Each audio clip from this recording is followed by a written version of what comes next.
My name is Rose Watson, and I've been married for a decade, living separately from my mother-in-law who resides far away.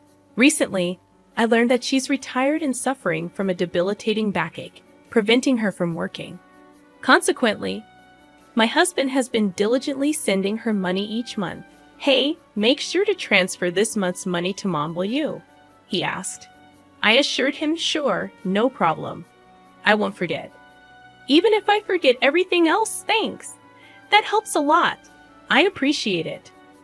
My husband visits his mother at least once a month, assisting her with tasks she can no longer manage. However, on one occasion, he returned from her place agitated, suddenly accusing me. "What the hell have you done?" Perplexed by his sudden anger, I stared blankly as he continued accusing me. "All this time, I've been struggling to send her money, and you didn't care about my feelings. I told you to transfer $1,000 every month." "I did transfer it," I insisted. "I'm telling you it's not been transferred. Do you have any idea how hard it is to send that $1,000? "I understand. I've had to take part-time jobs and scrounge for money just for that," he retorted. "Knowing all that, why didn't you send it?" "I did send it. Why are you saying this?" "Just calm down a bit," I urged. "How can I be calm when Mom is struggling because she doesn't get the money from me and has even started doing piecework?" he exclaimed. "But I definitely did send it. Are you saying my mom is lying?" I questioned. "Then there's no way my mom would lie to me. You can't just make an assumption and then get mad when it's not true. I don't even know why this is happening. I've been sending her the money you give me every month. Then why is she doing piecework? She's in pain, lifting heavy boxes. I don't know about that. I haven't seen it. You never go to my family home. I go every month, but you never come with me. You just don't care about my mom," he accused. "That's not true. There's no need for me to go every month, and it's so far away. I don't want to waste my only day off," I defended. "Waste your day off? It's visiting family. How can that be a waste?" he argued. "Well, that's your family. You wouldn't think twice about it, but you don't go to my family's house, do you?" I responded. "Of course not. You married into my family, but I didn't marry into yours. You shouldn't say things like that. It only causes trouble," he countered. "You're the one causing trouble," I muttered to myself, wondering if he even realized what he was saying. Frustrated, I tried to escape to the kitchen, but he followed me, still angry. "Huh. I'm not running away. I just want you to calm down. Maybe we should have a coffee and talk this through," I suggested. "I don't need that. Give me back all the money I've been giving you to send to my mom," he demanded. "Why are you saying that? I'm your wife of 10 years. I've never lied to you. You should just believe me when I say I've sent it," I pleaded. "I bet you've been spending my money. What'd you buy? Where's the $1,000 going every month?" he accused. "If I had bought something, there'd be new things in the house, right? But there aren't. If it were clothes, there'd be new clothes, but there aren't. I haven't bought a single piece of jewelry since we got married." "I don't understand why you're accusing me," I defended. "Even so, you must be using it for something. Or maybe you're saving it for yourself? Planning to leave me?" he speculated. "Why would you even think of divorce? We have kids," I questioned, bewildered by the sudden turn in our conversation. "I would never entertain such thoughts. How am I supposed to know I can't trust someone who lies like you? Why won't you understand that I've been sending the money to your mom? Then why isn't it reaching her? I have no idea. Could you be sending it to the wrong place? No way. I have your mom's bank account number registered with a bank. Unless she changes it, there's no way that could happen. Then the only thing I can think of is that you're stealing it." "Stealing? Yeah, that's right. You're stealing my money, not sending it to my mom. That's it. I want a divorce. I can't be with a thief like you. Let's get divorced. It's clear you've been stealing the $1,000 meant for my mom every month." "Hold on. Why does it have to come to this? What about our kids?" "I don't care about the kids. I don't need a wife who makes my mom suffer. No matter how much I tried to have a rational conversation, my husband just couldn't stay calm. And to say he didn't care about our kids, I've been desperately trying to make him believe me. But it's been hours of getting nowhere. Then there's nothing else to be done. After 10 years together, thinking this, I quietly responded to his demand for divorce. All right, divorce it is. Kicked out by my husband, I left the house with our child. Make sure you file the divorce papers. Conveniently, he had already prepared the divorce papers, as if he knew this would happen. I never thought I'd have to sign something like this, but now there was no other choice. I left the house, went straight to the office to file the papers, and decided to stay at my parents' house for now. My child was shocked by the sudden turn of events, but all I could do was reassure them with empty words. It's going to be okay. Then, after settling down in a new place with my child, I got a call from my ex-husband, Mark. Something weird is happening. Out of the blue, Mark started talking as if we were still married. What do you want with me, a stranger? Now, I know we're strangers. You call me suddenly. Don't even ask about your child, and say something weird is happening. You sound much weirder, you know. Well, here's the thing. I've been sending the money to my mom myself, but she says it's not being transferred. Maybe you're not transferring it. That's impossible. I did it myself. I don't know about that. Maybe you're doing it unconsciously, or perhaps you only dreamed you did it. Don't compare me with you. Then don't call me. I'm not free to deal with this. You're working as usual. So, you're free. How much more will he belittle me? He must think I'm just sitting around doing nothing. My bank statement shows I sent the money. The money's been withdrawn, but my mom says she didn't receive it. What do you think that means? Maybe you sent it to the wrong person. Then where did I send it? I don't know. Maybe you're giving it to some other woman. That's ridiculous to me. It's ridiculous to even have this conversation, but Mark doesn't seem to think so. Anyway, I have nothing to do with it. Wait, that's too cold. You can't just cut ties so easily. I'm not cold. The moment you decided on divorce, you were out of my life. How can you cut ties so easily? A woman doesn't look back. What's the use of dwelling on the past? On you, it's a waste. I'm in trouble here, not my problem. Can't you at least listen to me? How utterly self-centered. All right then, start from the beginning. Tell me what's happening and what's going on. Well, it was the day I said I wanted a divorce, remember? I went to check on Mom at her house, right? I asked her why she was doing piecework, even though I send her $1,000 every month. She said she hadn't received any transfers, so she had to do piecework to get by. Now I get it. That's why you were so angry, and you thought I was pocketing the money. Yeah, that's right. But even when you transferred it yourself, it didn't get there. Yeah, that's what's happening. So doesn't that mean it wasn't me? Well, I don't know about that. When you were in charge, maybe you were pocketing the money. That's awful. If that's what you think, then I'll go to your family's house myself. What are you going to do there? Maybe I'll find out something if I go.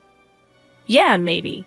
So we ended up going to my husband's family house together for the first time in a while.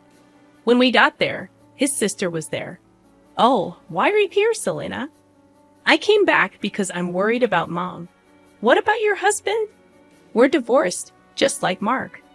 Oh, so you divorced and came back to your family home? Yes, I did. When did you come back? 6 months ago. 6 months? Never mind that. Mom, is it true that you didn't receive the money I sent? It's true. It doesn't change the fact that the money wasn't received, whether both of you are here or not. But did you print out your account record in your bank book lately?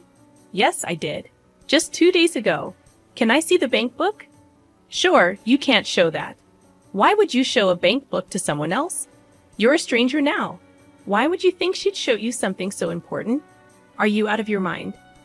But we can't know if the money really wasn't deposited unless we check. You don't need to see it. Then I'll look. I'm her son. It shouldn't matter. Fine, look. There's hardly anything in there anyway. My mother-in-law said this, and then fetched the bank book from a drawer in the next room. But when we looked at the bank book, There were deposits and withdrawals. Look, Mark, there's a deposit from you here, and it was withdrawn the next day. That's quite punctual. Before this, even if you deposited it, it wasn't withdrawn immediately. I couldn't go to the bank much because of my back pain. I would wait until it was absolutely necessary, but since Selena came back, she's been going to the bank for me, which has been a big help. Ever since Selena returned, she's been the one going to the bank. The money was always withdrawn the next day, according to the bank book. Mark and I instinctively looked at her. What? I don't know anything about this, she said desperately. But from what we see here, it looks like you withdrew it, Selena. Mom doesn't go to the bank, and maybe someone else has Mom's card and is withdrawing the money every month. I don't have a card. I'm afraid of losing it, so I never made one, she replied anxiously. Tell the truth, Selena, Mark urged. All right, it was me. Mom told me to withdraw the $1,000 she was getting each month. I saw it was being deposited every month, so I thought borrowing a little bit would be okay. If you're borrowing it, are you planning to pay it back? I interjected. I intend to pay it back. I just don't have the money for it right now, she confessed. Why would you do such a thing? Mark questioned. I really needed the money. I only borrowed it because I had to. Besides, Mom's managing to get by. Isn't that fine? Selena justified. Were you that desperate for money? His mother softened her tone and asked. Then Selena completely changed her tone from her previous assertiveness, now playing the role of a pitiful victim. If that's the case, it can't be helped. Mark was kind enough to send the money, but this is an unavoidable situation. Yeah, if sister was in trouble, it's the family's job to help after all, Mark reasoned. Despite his rage and accusations towards me, Mark forgave his sister as if nothing had happened. Hey, I was called a thief over this, and now you're just going to let it go because it's your sister. It can't be helped. She said she's in trouble.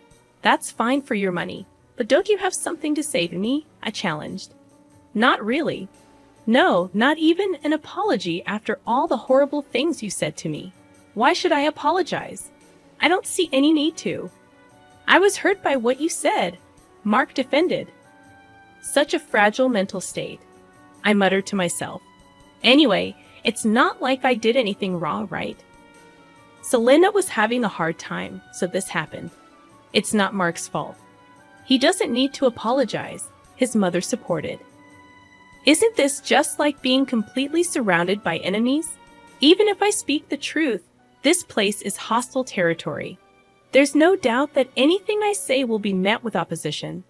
Even though a quick look at the bank book would have clarified everything, I had to travel all this way just to be treated like this. Fine, if cutting ties with you costs me this much, it's a small price to pay. I'm leaving. Drive me to the station, I demanded. Why do I have to take you? We're divorced, remember? I don't have to do anything for you, a stranger, Mark retorted. Because I came all this way for you. You asked me for help, I argued. Did I? I don't remember asking you to come. I just wanted some advice. You came here on your own. You can leave on your own too. Mark snapped. That's right. You're not a couple anymore. Why should he take you? It makes sense for a husband, but not for a stranger, his mother added. What a group. No thank you or sorry for solving the issue. After spending 10 years with such a man, it felt like such a waste of time. Fine, I'll take a taxi. I don't need you, I declared, frustrated. I called the taxi and somehow managed to get home. As I arrived home, tears of frustration streamed down my face, and I swore never to listen to that man again. However, after a while, my husband called me. Maybe he had changed his mind and was about to apologize for what happened. Perhaps he'd explain that he had to act that way in front of his sister and mother. But my expectations were shattered. Can you lend me some money? He asked abruptly. Shouldn't you say something to me first? Oh, long time no see, I replied. That's not what I mean. You're being troublesome, you know. It's not normal to ask for money without even apologizing first. That's not true. We were a married couple after all. You could say we were a united fate. That's not the case anymore. The day we split up, our united fate dissolved. I still think we're a united fate, though.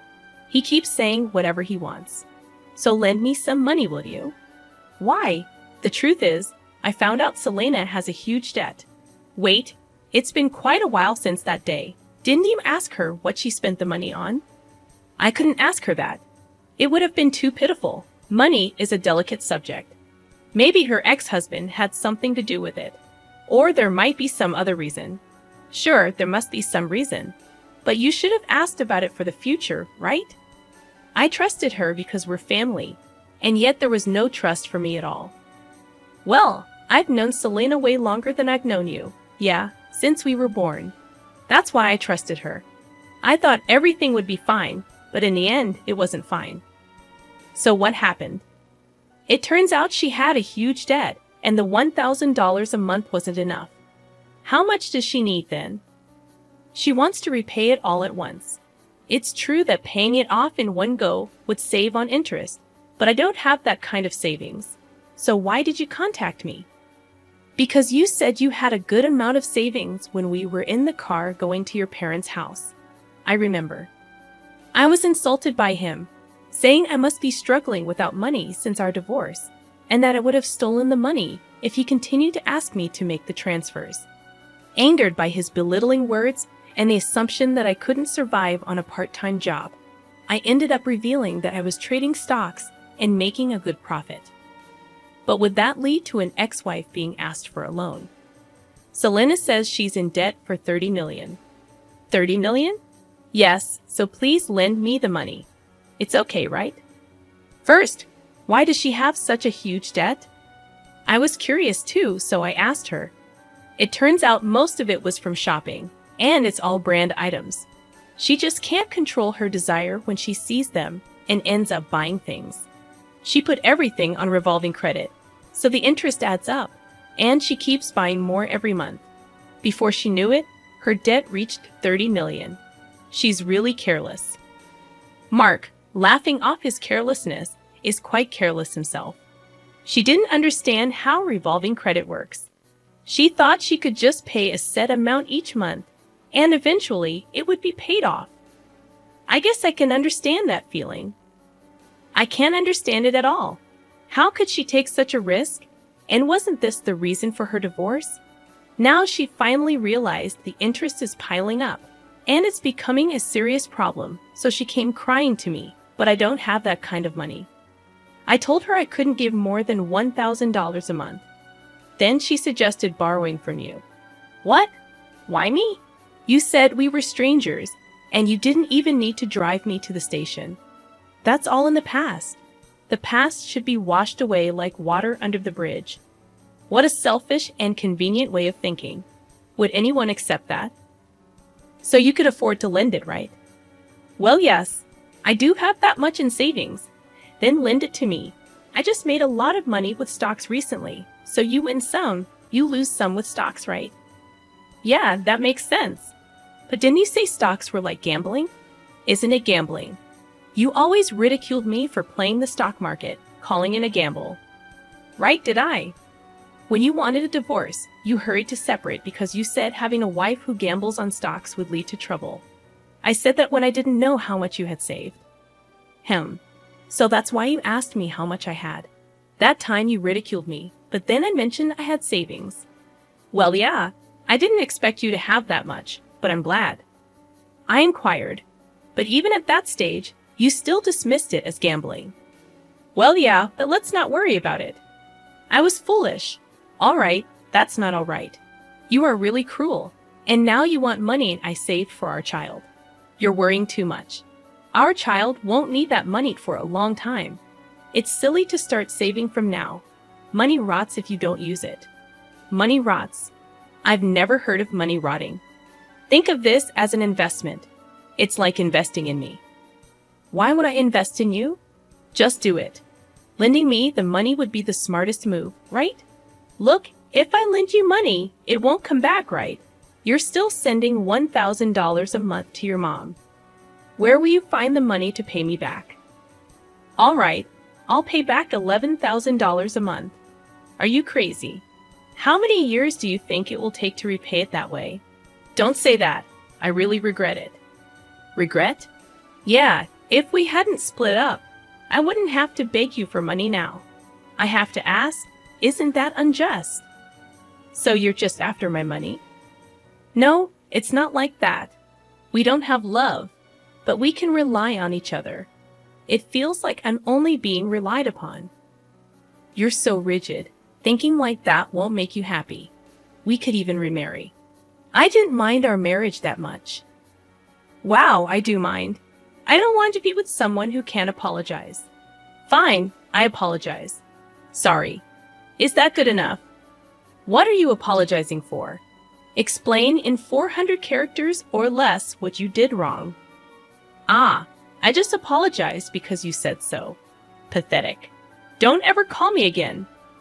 Why? I apologized? So will you remarry me or help me? My sister is suffering. Shut up. Go to hell. Saying so, I forcefully ended the call and blocked his number.